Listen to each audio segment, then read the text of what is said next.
Shalom, chers frères et sœurs dans la foi. Bénis de vous retrouver ce matin.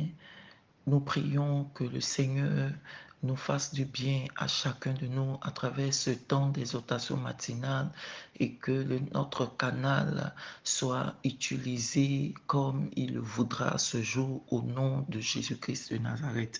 Bien-aimés, ce matin, nous parlons autour du thème selon ta parole et le texte qui soutient notre thème de ce matin est tiré de Luc chapitre 1, le verset 38.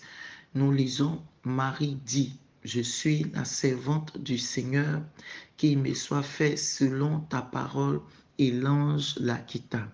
Bien-aimé, ce verset est le verset de la fin d'une conversation que Marie a eue avec l'ange qui a été envoyé vers elle par la grâce de Dieu, lui annonçant qu'elle porterait dans son sein le sauveur de l'humanité.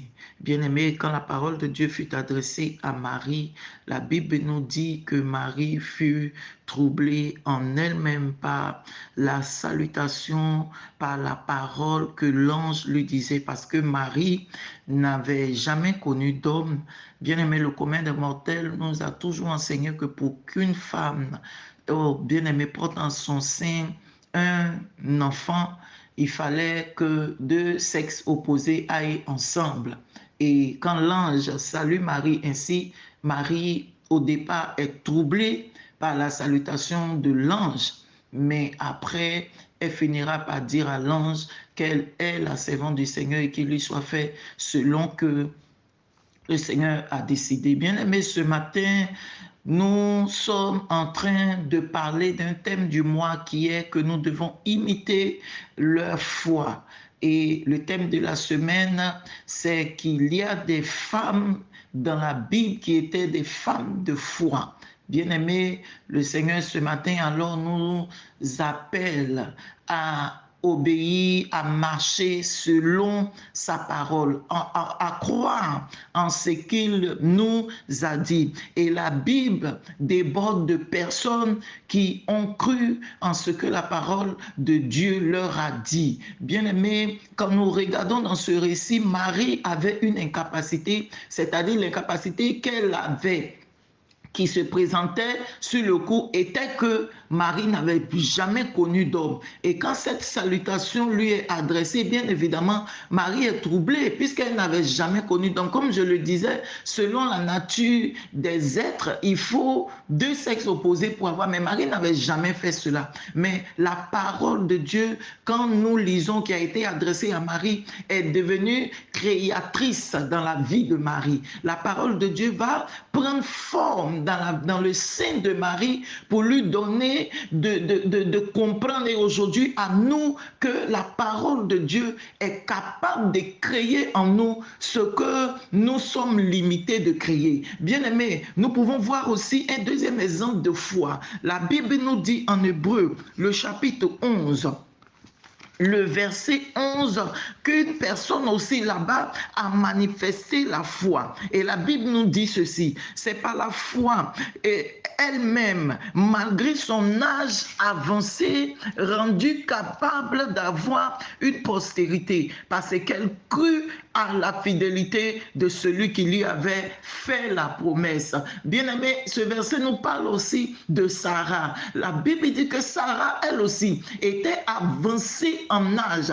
Elle avait donc aussi une incapacité, c'est-à-dire que son âge était avancé. Sarah était ménopausée, mais elle a cru en une parole de Dieu. Elle a cru en une parole que Dieu lui avait dit des temps en arrière. Sarah était en train de vivre, on pourrait dire, la fin de ses jours. Sarah était ménopausée, le corps de Sarah était fatigué, mais quand la parole de Dieu lui a été adressée, Sarah s'est attachée à cette parole. Bien-aimé, le Seigneur nous interpelle, nous aussi aujourd'hui, en tant que ses enfants, de croire que Des choses peuvent changer dans notre vie à partir de la parole de Dieu si seulement nous nous y attachons, si nous avons croix en cette parole, si nous avons foi en ce que Dieu a dit concernant nos vies. Qu'est-ce que Dieu t'a dit, bien-aimé? Qu'est-ce que Dieu t'a dit? Et aujourd'hui, tu as commencé à douter, tu as commencé à faiblir dans ta foi. Je veux, bien-aimé, t'exhorter à partir de cette exhortation matinale, t'exhorter à te relever. Regarde, Marie ne connaissait pas d'homme. Sarah était usée en âge. Oh, bien-aimé, combien d'exemples. Le Seigneur promet la victoire à Déborah qui, à son tour, dit à Barak, il faut partir. Barak dit non, si tu ne vas pas, je n'y vais pas. Bien-aimé, et le Seigneur va donner la victoire à Déborah. C'était une femme. Bien-aimé, une femme n'est pas quelqu'un en qui on voit une guerrière, quelqu'un qui combat, qui remporte des victoires. Cette position a toujours été attribuée à des hommes. Mais là, la parole de Dieu qui promet la victoire à une femme, vous voyez toujours, il y a quelque chose qui n'est pas à sa place. Mais la parole de Dieu vient pour construire cette chose-là. Bien aimé, nous voyons toujours des incapacités. Nous voyons toujours des personnes qui ont un manque, mais la parole de Dieu vient leur donner, bien aimé, de combler, de créer quelque chose dans ce qui paraît comme une incapacité. Bien aimé, ne baisse pas dans la foi. Crois en la parole de Dieu pour ta vie. Crois en la prophétie de Dieu pour ta vie. Crois en ce que Dieu t'a dit. Et je suis en train de te reposer la question. Qu'est-ce que Dieu t'a dit? Tu n'as peut-être pas encore vu ce que Dieu t'a dit s'accomplir pour toi. Parce que tu regardes le quotidien de ta vie et rien ne pourra remplir les conditions de ce que Dieu a dit. Dieu dit que tu seras riche. Pourtant, en ce moment, tu n'as même pas d'endroit où te coucher. Dieu dit que tu auras une entreprise, bien aimé, où tu vas employer des personnes. Mais pourtant, actuellement, tu n'as même pas d'argent pour créer, pour construire cette entreprise. Bien aimé, crois. Parce que à l'exemple de ces personnes-là, il n'avait pas. La Bible dit en Luc le chapitre 5, le verset 5, que Seigneur, sur ta parole, je jetterai le filet. Bien aimé, la Bible nous dit qu'ils avaient péché toute la nuit. Ils avaient fait ce qu'ils savaient faire depuis des temps. Ils pensaient être des connaisseurs de la pêche. Mais ce jour-là, la mer leur avait fait défaut. L'eau sur laquelle ils pêchaient leur avait fait défaut. Il y avait là encore une incapacité. Mais quand le Seigneur vient et il donne sa parole à Pierre pour dire jette le filet à cet endroit, quand Pierre va jeter le filet à cet endroit, bien aimé, Pierre va pêcher plus qu'il n'avait pêché la veille. Il était découragé. Bien aimé, la parole de Dieu est capable de créer les circonstances dans nos vies, de nous montrer la voie à suivre pour avoir ce que Dieu a dit à travers sa parole sur nos vies. Bien aimé, ne baisse pas dans la foi en la parole de Dieu. Continue de croire la prophétie qui a été annoncée pour ta vie. Continue de prier en fonction de la prophétie. C'est vrai que l'âge est peut-être en train de passer. Tu te dis, mais l'âge est en train de passer.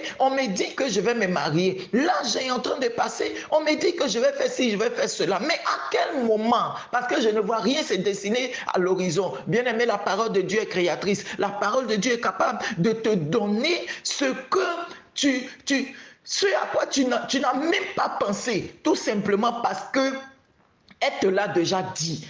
Crois en la parole de Dieu, marche selon la promesse de Dieu pour ta vie, marche, décide de croire tout simplement. Bien aimé, quand nous repartons au texte que nous venons de lire, Marie se disait, mais je n'ai jamais connu d'homme.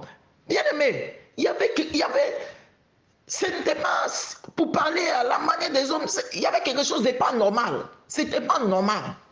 C'était pas normal.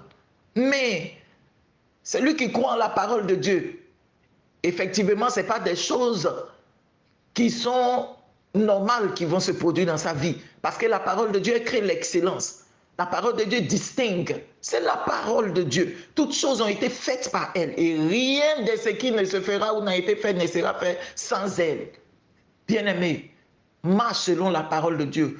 Crois en la parole de Dieu. Confie-toi en la parole de Dieu. Espère en la parole de Dieu. Et tu verras que le Seigneur va prendre ton côté, ton ordinaire pour le transformer en extraordinaire. Que Dieu bénisse sa parole ce matin. Que Dieu bénisse toi qui es dans une attente. Crois seulement, le Seigneur fera pour toi. Que Dieu nous bénisse. Que Dieu bénisse tous ceux à qui Dieu fera la grâce d'écouter aujourd'hui encore son message, sa parole, au nom de Jésus-Christ de Nazareth. Shalom à vous.